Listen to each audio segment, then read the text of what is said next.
Фирғауын күргән төшләр. 2 ел вакыт кичкәннән соң Фирғауын да бер төш күрде. Ул Нил елгасы ярында басып тора имеш. Менә елга суыннан көр симез бәдәнле 7 сыер чыкты да яр буе камышлыгында утлап йөри башлады. Ул да булмады, алар артыннан судан янә 7 сыер чыкты. Булары гәүдәгә бик тә арык, ябык сыерлар иде. Алар яр буенда утлап йөргән көр симез сыерлар янына килеп бастылар да тегеләрне ашарга керештеләр.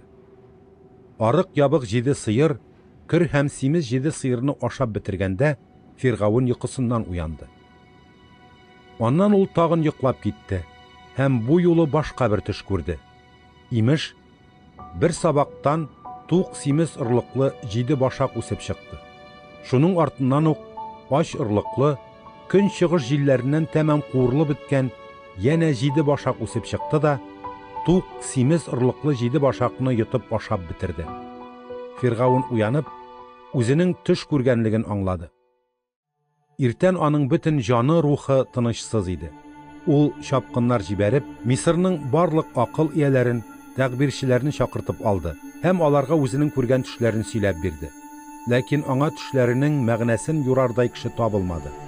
Шул чак баш шәрәпче сүз сорап Фирғауынга әйтте: "Мин бүген үткәндәге гөнаһымны хәтергә алырга мәҗбүрмен", диде.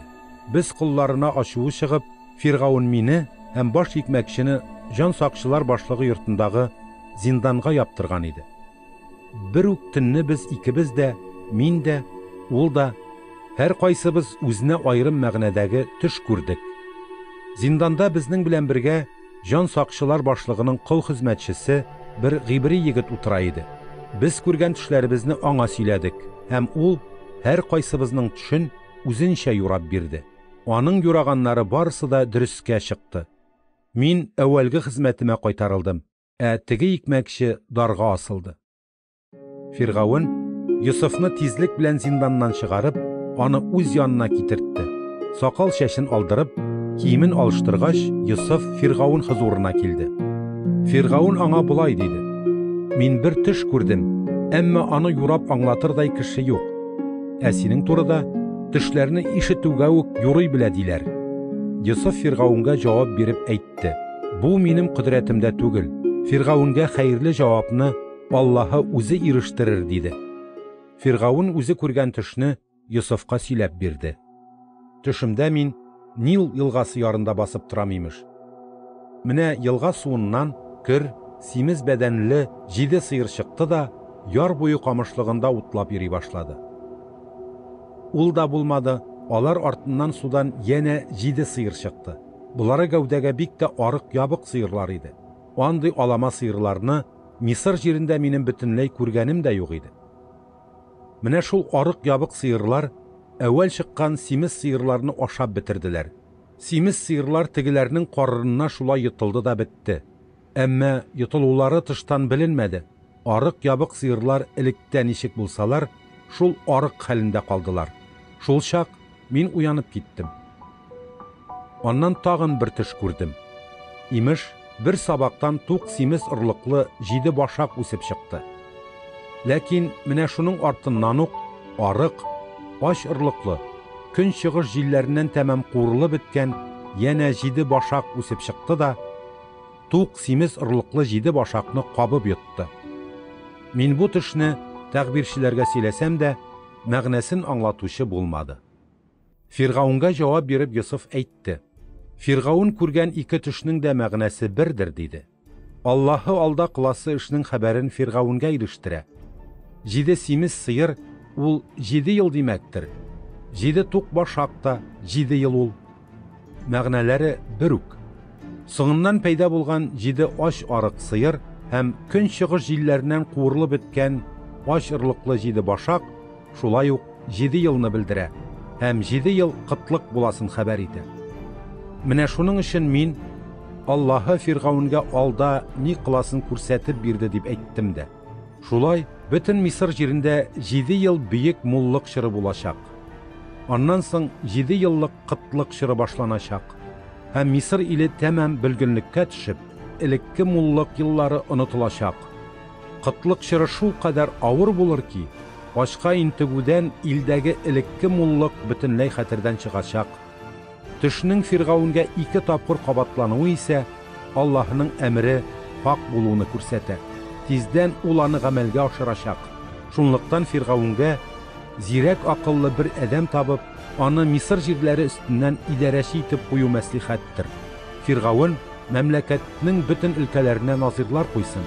Алар уңдырышлы 7 ел дәвамында Мисыр җирендә җитештерелгән бар азык-төлекнең 5тән 1 өлешен җыеп барсыннар.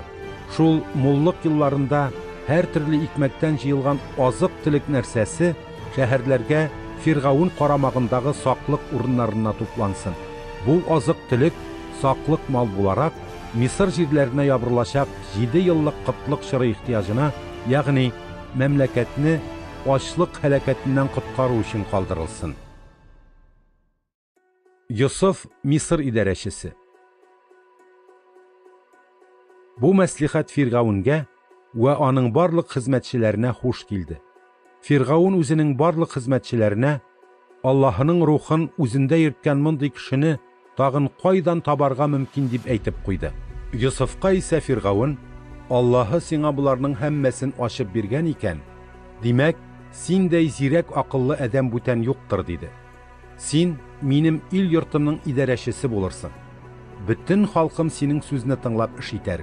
Синнән тик минем тәхетем генә биегрәк булыр.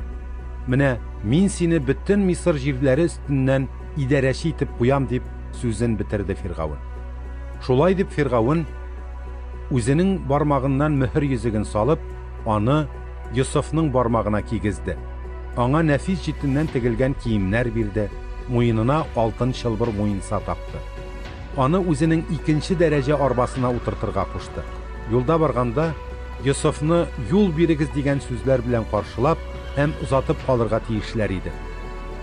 Шул рәвешчә Фиргавун Йосыфны бөтен Мисыр җирләре өстеннән идарәче итеп куйды. Йосыфка Фиргавун: "Мин Фиргавунның сүзе, бөтен Мисыр мәмләкәтендә синең рөхсәтеңнән башка һич кем кулын да, аягын да селкетмәс" диде. Фиргавун Йосыфка Сафнат Паниах дип исем кушты. Аңа Он шәһәренең каһине, Пыты Пираның кызы Асинатны хатынлыкка алып бирде. Йосыф шулай бөтен Мисыр җирләре буйлап сәяхәтен башлады. Мисыр патшасы Фиргавун хузурына килгәндә, Йосыф 30 яшьтә иде. Фиргавун хузурыннан киткәч, ул бөтен Мисыр җирләрен аркылыга буйга йөреп чыкты. 7 ел муллык чорында туфракка чәчелгән һәр орлык бертегеннән кушучлап уңыш алынды. 7 ел эчендә Йосыф Мисыр җирендә җитешкән һәр төрле игеннән мул уңыш җыеп, шәһәрләрнең саклык урыннарына азык-төлек туплады. Айрым шәһәр тирәсендәге басулардан җыелганны шул шәһәр эчендәге амбарларга салдырды. Тупланган ашлык диңгез комыдай шул кадәр күп иде ки, ахырда Йосыф аның исәбен үк югалтты. Кытлык еллары башланганчы ук Йосыфның 2 угылы туды. Аларны аңа Он шәһәренең каһине Пыты Пираның кызы Асинат табып бирде. Йосыф беренче угылына Минашшы дип исем кушты. Чөнки диде ул: "Аллаһы миңа бөтен кайгы хәсрәтемне, атам йортында кичергән бөтен нәрсәне онытырга мөмкинлек бирде." Икенче угылын Ифраим дип атады. Чөнки диде ул: "Аллаһы мине газап чигеп яшәгән илемдә җимешле кеше итеп кылды." Ниһаят Мисыр җирләрендә 7 ел дәвам иткән муллык чоры тәмам булды. Йосыф юраганча алмашка 7 еллык кытлык чоры килде. Бөтен мәмләкәтләрдә ачлык хөкем сөрде. Мисырның барлык төбәкләрендә әле азык-төлек бар иде.